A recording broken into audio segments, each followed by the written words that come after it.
कि ये कुरान नहीं मानना चाहते हैं, क्योंकि कुरान में किसी भी तरीके की बदतमीजियां सिखाई ही नहीं गई हैं। ये जो 72 हूर को लेकर के जो अभी इतना तबसरा चल रहा है, इतनी जंग का अखाड़ा खुला हुआ है, इसमें तो कुरान में जिक्र ही नहीं है, ये तो हदीस में जिक्र है। और हदीस में कहा है कि आप उन 72 वर्जिन हूरों को इटर्नल और फिजिकल सेटिस्फैक्शन के लिए यूज करिएगा। मैं बार बार कह रही हूं कि जन्नत है या कोठा है क्या?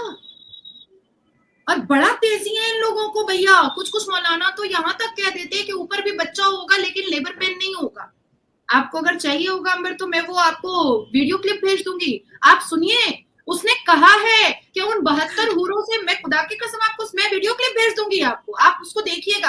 वो 72 हूरों से बच्चा होगा लेकिन किसी ऑपरेशन का, किसी इन सब स्लाइन का, ब्लड का, इन सब चीजों का जरूरत नहीं होगा। मतलब मुसलमान नीचे धरती तो गंदा कर ही रहा है, बच्चे पैदा कर करके पढ़ाए, नहीं पढ़ाए, जाहिल बनाए, चप्पट बनाए, आतंकवादी बनाए, कुछ भी बना दे। इसने आसमान पे भी बच्चा पैदा करना है। इसने इतनी गर्मी है, इतनी फर्क है कि इसने आसमान पे भी बच्चा पैदा करना है। मतलब आसमान पे जन्नत को जाकर के भी इसने एकदम पूरा कबाड़ खाना बना देना है, बच्चा पैदा कर करके। पढ़ाने की तहजीब, तमीज, पढ़ाई, शिक्षा, कोई गोल, कोई करियर, कोई पाथ, कोई एम, इन सब चीजों से मतलब नहीं है। बच्चा पैदा करना है। क्यों बच्चा पैदा करना है? क्योंकि मदरसे में सिखाया गया है कि मुसलमान कौम को अगर आगे बढ़ाना है तो ढेर सारा बच्चा पैदा करो। तो जन्नत में क्या आगे बढ़ाएंगे? वो तो पहुंच गए जन्नत, अब जन्नत में क्या आगे बढ़ाएंगे? नहीं, उनको वहां भी देखिए, क्यों 4 शादी करते हैं? क्योंकि 4 सेक्स टॉय चाहिए होता है। क्यों उनको ऊपर में 72 हूरें चाहिए? क्योंकि 72 वर्जिन सेक्स टॉय मिलेगा। मतलब इनके लिए सारी चीजों से बढ़ करके सेक्स है। इनके लिए सारी चीजों से बढ़ करके है कि जब औरत बिस्तर पर नीचे आती है तो वो ये सोचते हैं कि मैंने औरत को दबा दिया, अब औरत मेरे से नीचे हो गई है। तो ये उनका मेंटल सेटिस्फैक्शन है। आप मुसलमान फैमिली में ऐसा कोई भी एग्जाम्पल मुझे दीजिए कि औरत जो है, बीवी जो है, वो बहुत ऊंचे पद पे है और हस्बैंड उसको सपोर्ट कर रहा है। हम हिंदू में, क्रिश्चियन में, ईसाई में, पंजाबी में, सब में देख लेते हैं कि भाई हस्बैंड बहुत सपोर्टिव है। वाइफ जो है वो डिप्यूटी स्पीकर है, हस्बैंड जो है वो एक काउंसलर है, पर वो अपनी बीवी को बहुत मान सम्मान दे रहा है, पिलर बन के खड़ा हुआ है। लेकिन यहाँ तो मुसीबत ऐसी है मुस्लिम कम्युनिटी में कि पढ़ी लिखी लड़कियों का भी रिश्ता नहीं आता है कि भाई इतना पढ़ ली है, पता नहीं क्या होगा। मैं बहुत शायद इसको लोग मजाक में लेंगे, मैं अक्सर बहुत सारी मेरी फ्रेंड्स लोग आती रहती हैं तो मैं उनको बोलती हूँ कि भाई अब तो बहुत उम्र हो गई, मेरा बेटा भी 14 साल का हो गया, 10 साल के बाद वो भी घर बसा लेगा, अब मेरे लिए एक बॉयफ्रेंड ढूंढो। तो वो लोग कहती है कि तू मुसलमान कम्युनिटी से, तेरी एक स्पीच सुन करके ना कोई बॉयफ्रेंड तेरा प्रपोजल एक्सेप्ट नहीं करेगा। अब आप सोचो, ये इंटर रिलीजन जो हमारी कम्युनिटी की नहीं है लड़कियां, ये उनको भी पता है कि हम वोकल हो गए हैं, हम बहुत क्वालिफाइड हो गए हैं, हमने दुनिया एक्सप्लोर कर लिया है, हमने सब चीजें जान ली हैं, अब मुसलमान लड़का हमको डोमिनेट नहीं कर पाएगा, इसलिए हमको निकाह में नहीं लेगा। हमारे प्रॉफिट मोहम्मद ने विडो से शादी किया, करके दिखाए कोई मुसलमान?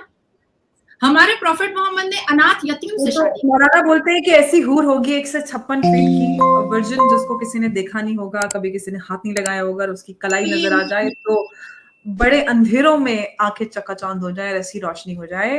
नाज़िया, आपने 72 हूरों की बात किया, 72 हूरों पे काफी चर्चा हो रही है। 72 हूरों पे लेके जब भी सवाल निकल के आता है तो सीधे ये आक्रमण किया जाता है कि आप हमारे जो हमारी धार्मिक आस्था है उस पर प्रहार करें। 72 हूरों में कौन सी धार्मिक आस्था? इस्लाम तो बहुत बड़ा है, बहुत सारी चीजें ऐसी हैं जिसको आप आगे अपनी जिंदगी में, अपने जो अमल है उसमें शामिल कर सकते हैं।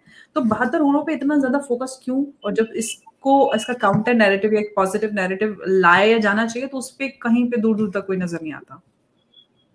देखिए, ये जो दाढ़ी टोपी वाले मुल्ला घूमते रहते हैं ना, इन्होंने इन 72 हूरों के लालच में आधी मुसलमान तादाद को जिहादी और टेररिस्ट बना दिया है और आधे मुसलमान नौजवानों को इन्होंने ठरकीबाज बना दिया है।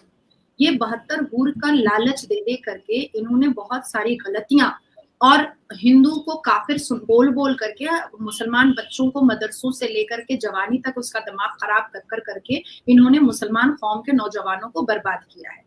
आप सोचिए कि कुरान का पहला वर्ड अंबर इकरा का आया है, तो पर क्या कोई मौलवी मुल्ला कहता है कि इकरा को फॉलो करो? 72 हूर के बारे में तो, और ये वर्जिन खूबसूरत महिलाओं के बारे में, कोठा और चकला के बारे में तो बोला ही नहीं है कुरान ने। मतलब ये अपने हमारे नौजवानों को, मुसलमान कम्युनिटी के नौजवानों को ठरक की तरफ आगे बढ़ा रहे हैं, लेकिन एजुकेशन की तरफ एक बार भी नहीं कहते हैं कि काइंडली आप लोग इकरा फॉलो करें। और वही हो रहा है। आज मुस्लिम कम्युनिटी के शायद 5 लाख मुसलमान लड़के में एक ऐसा होता है जो वकील दिखाई देता है या जो आईएएस दिखाई देता है। लेकिन अब लड़कियों का आप देखिएगा परसेंटेज एजुकेशन में बढ़ता चला जा रहा है।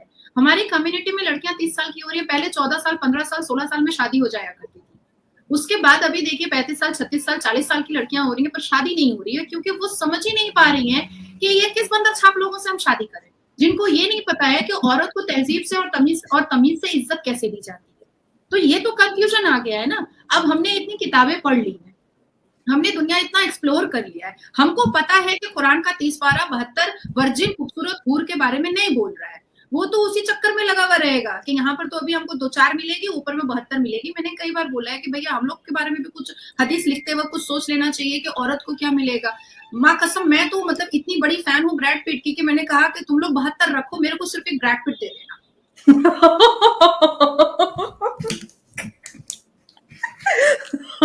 जन्नत में ब्रैड पिट चाहिए नाजिया को। ब्रैड पिट चाहिए। देखिए पार्शियलिटी, एक तो धरती पे मुसलमान लड़कियों के साथ, औरतों के साथ पार्शियलिटी हो ही रही है।